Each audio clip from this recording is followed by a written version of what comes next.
8 месяцев кропотливой работы, и уже сегодня цех по сборке модулей компании «Российские очистные сооружения» вышел на новый уровень. 450 заказов и порядка 100 станций в месяц.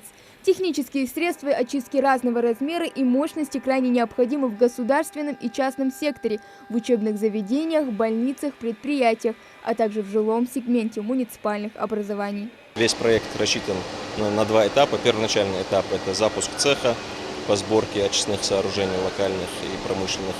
А второй этап – это уже непосредственно строительство завода.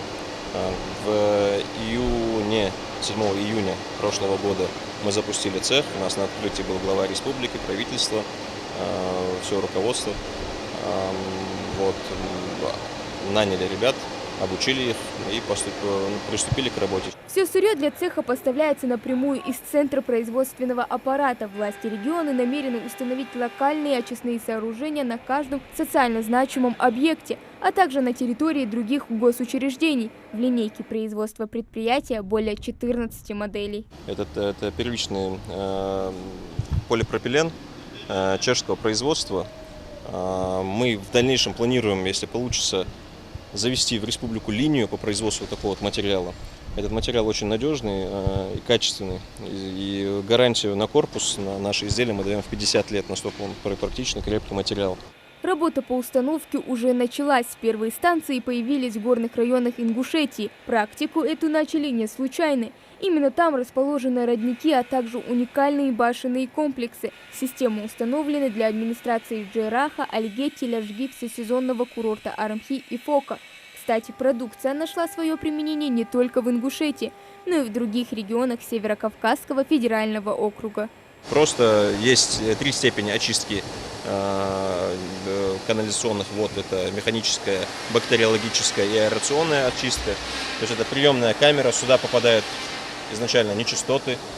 При помощи аэрации образуется такая, скажем так, водная спесь, и бактерии поедают это все и уничтожают.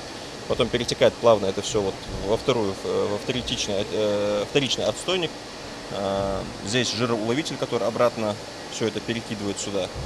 И на выходе, после этого процесса, на выходе мы получаем степень очистки в 98%. То есть мы получаем чисто техническую воду.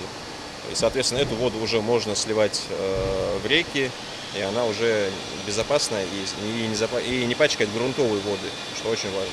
Региональный цех компании «Российские очистные сооружения» в Ингушетии заработали сравнительно недавно. Открытие было прошлым летом. Оно имеет огромное значение для экологического благополучия региона. Инициатором привлечения масштабного производства очистных систем в регион стал глава Ингушетии Махмуд Али Калиматов. Он не раз обсуждал вопросы экологического загрязнения в республике. Я очень благодарен сегодня, что предприятие «Росэкология»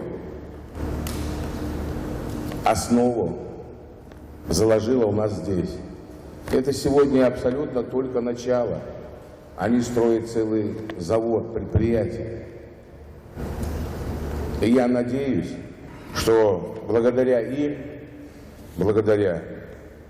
мы сможем потихоньку, улица за улицей, село за селом, город за городом, привести в порядок.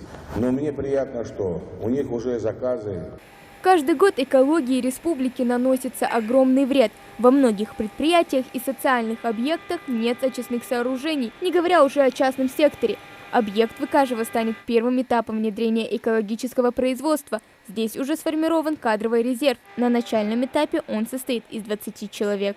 Я тут работаю уже практически год, и моя обязанность сборщика. Я собирал такие станции. Обучение у нас проходило, люди приезжали с Москвы, обучали нас где-то 2 месяца.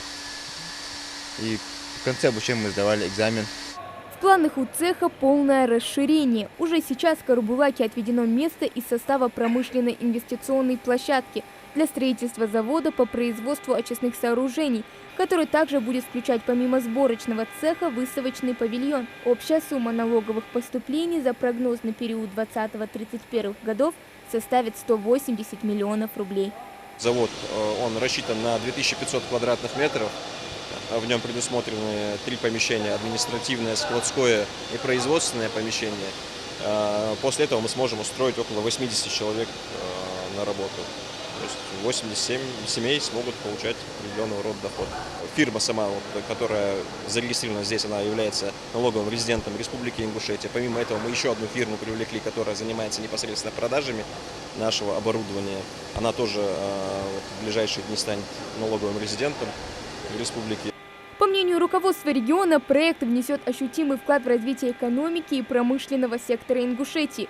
До конца 2024 года инвестор планирует построить в Ингушетии сборочный цех, вторую по мощности в России линию производства полипропиленовых листов, из которых будут составляться очистные сооружения. Хавагдиева, Хамзат Халухоев, Новости 24.